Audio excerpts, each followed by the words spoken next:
वजीर खारजा बिलावल भुट्टो जरदारी के दौरा भारत से कबल एक बहस छिड़ी हुई थी कि टाइमिंग दुरुस्त है या नहीं, फायदा होगा इससे या नहीं होगा। लेकिन जैसे ही दौरा समअप हुआ है, पूरी दुनिया ने देखा है कि पाकिस्तान जो चाहता था हासिल कर गया है। एक तरफ एससीओ के वज़राए खारजा से कामयाब मुलाकातें करके बुनियादी हदफ पूरा किया है, दूसरी तरफ भारतीय हुकूमत की मक्कारी और अय्यारियां भी सामने लेकर आया है, क्योंकि मेजबानी करना और है, आदाबे मेजबानी कुछ और। भारतीय वजीर खारजा मेजबान तो बन गए, लेकिन आदाबे मेजबानी ना आई। खाक हो गई ऐसी सिफारतकारी जिसमें हाथ तो जोड़ लिए, बन नहीं आया। भारतीय मीडिया कल तक जिसे इंटर्न वजीर खारजा कह रहा था, दुनिया ने देख लिया कि वो दुश्मन की सरजमीन पर भी कितना पुरएतमाद, शाइस्ता, मुहज्जिब और मुतमईन था।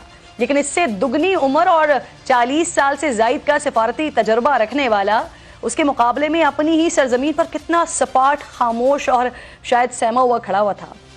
आप इसे भले ही सर्द महरी कहते रहिए, लेकिन दुनिया को इसके पीछे छुपा हुआ खौफ साफ नजर आ रहा था। दुनिया की आधी बड़ी मईशत पर घमंड करने वाला कैमरास के सामने इतना मोहतात इसलिए था कि वो अच्छी तरह जानता है कि कैमरे के सामने सिर्फ एक खुशगवार जेस्चर पर ना सिर्फ उसकी नौकरी चली जाएगी, बल्कि 40 साल करियर का भी दी एंड हो जाएगा। इस उम्र में मुस्कुराकर यकीनन वो आरएसएस के हाथों अपनी बत्तीसी से महरूम नहीं होना चाहते होंगे, क्योंकि जिस मुल्क में पाकिस्तान से हारने पर भी फसादात होते हों, जहां मुसलमान क्रिकेटर्स के घर जलाए जाते हों, हिंदू कप्तानों की फैमिलीज की दुर्गत बनाई जाती हो, मुसलमान क्रिकेटर के हक में बोलने पर अनुष्का, विराट कोहली जैसे सुपरस्टार्स की बेटी को रेप की धमकियां दी जाती हों, मुसलमान स्टूडेंट्स के हक में बोलने पर दीपिका पादुकोण के खिलाफ नफरत अंगेज मुहिम, तो कभी पाकिस्तान से दोस्ती की बात करने वाले ओम पुरी की पुरस्कार मौत, तो कभी बेहतर ताल्लुकात के हक में बात करने पर नसीरुद्दीन शाह और उनकी अहलिया के खिलाफ गलीज ट्रोलिंग की जाती हो। जिस मुल्क में पाकिस्तान मुखालिफ मवाद फिल्म्स की कामयाबी की जमानत समझा जाता हो, जहां पाकिस्तान दुश्मनी में परस्तार अपने स्टार्स को नहीं बख्शता, वहां भला एक सिफारतकार को इतनी छूट कहां मिलनी थी कि वो मुस्कुरा देते। हम जयशंकर की मजबूरी को समझ सकते हैं। भारत में आज भी इलेक्शन जीतने के लिए आज भी पाकिस्तान मुखालिफ बयानियां ही दरकार है। कल जो हुआ वो भी इसी का ही शाखसान है। वरना कौन नहीं जानता कि जिस वक्त भारतीय वजीर खारजा दहशतगर्दी को पाकिस्तान से जोड़ रहे थे, उस वक्त कतर में इंडियन नेवी के 8 अफसरान पर जासूसी का मुकदमा चल रहा था, जिसमें फांसी के वाज़े इम्कानात हैं। कुलभूषण यादव पाकिस्तान की जेल में पड़ा सड़ रहा है। भारतीय सहाफ़ी चीन में जासूसी करते पाए गए हैं। कभी हम उनकी आबदोज़े पकड़ते हैं, कभी उनके जहाज गिरा देते हैं। यानी जिसकी खुफिया एजेंसी खुद पूरी दुनिया में जासूसी और दहशतगर्दी का नेटवर्क चला रही है, वो पाकिस्तान पर दहशतगर्दी के इल्जाम लगा रहा था। गुजरात के कसाई की तर्जुमानी की तनख्वाह लेने वाला बिलावल को दहशतगर्दी की सनत का तर्जुमान कह रहा था।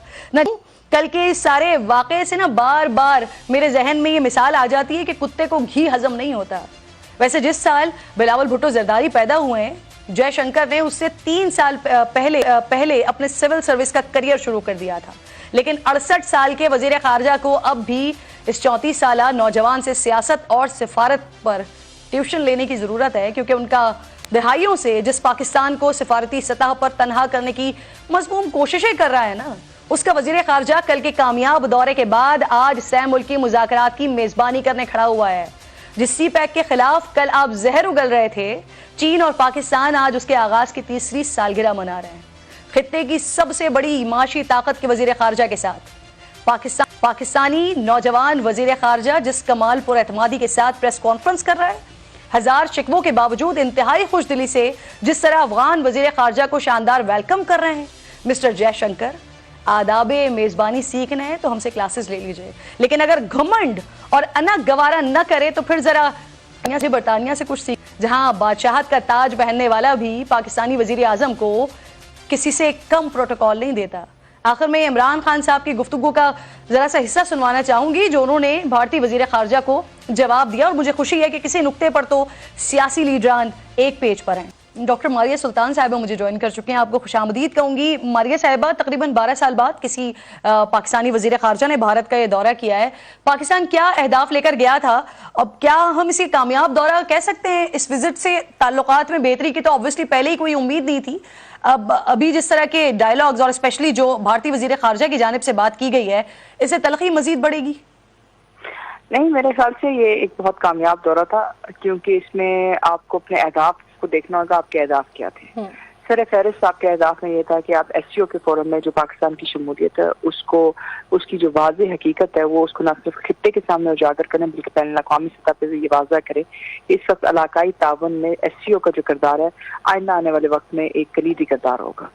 और उसकी बात आपने देख ही लिया कि उसके ताने बाने के अंदर जो दूसरा इसका जो हिस्सा है जिसमें इस वक्त चीनी वज़ीर ख़ारजा और अफ़गान वज़ीर ख़ारजा और पाकिस्तानी वज़ीर ख़ारजा जो है न सिर्फ इस खित्ते की इलाकाई अमन और सलामती बल्कि इस खित्ते के अंदर एक बुनियादी तरक्की की एक बुनियाद रखते हुए नजर आ रहे हैं। तो ये बात तो उस लिहाज से बहुत अहम है। दूसरी बात यह है कि इसी नुक्ते नज़र के अंदर अगर आप देखें तो बावजूद इसके कि हिंदुस्तान इस वक्त पूरी कोशिश कर रहा है कि वो वेस्टर्न ब्लॉक का हिस्सा बने, पूरी कोशिश कर रहा है कि वो AUKUS का क्वाड का हिस्सा बने, लेकिन इसके बावजूद वो SCO को नजरअंदाज नहीं कर सका। इसके बावजूद वो SCO की जो है एक तरह से मेजबानी करने पर मजबूर था कि जितनी भी खित्ते की बड़ी ताकतें हैं उनको न सिर्फ वहाँ बुलाए बल्कि उनकी मेहमान नवाजी करे।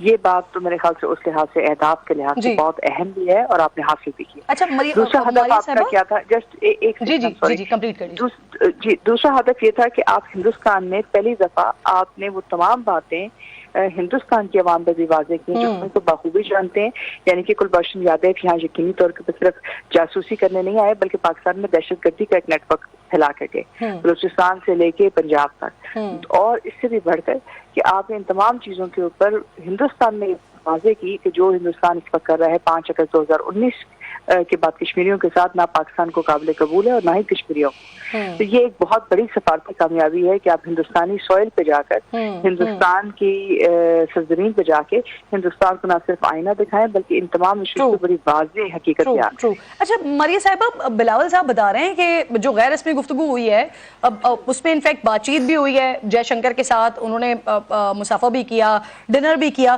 तो ये कैमरे के सामने इतनी सरमारी क्यों है? और फिर जयशंकर की बॉडी लैंग्वेज ये सिफारत के आदाब के खिलाफ नहीं है? भारत को ऐसे रवैये से इंटरनेशनली नुकसान होगा?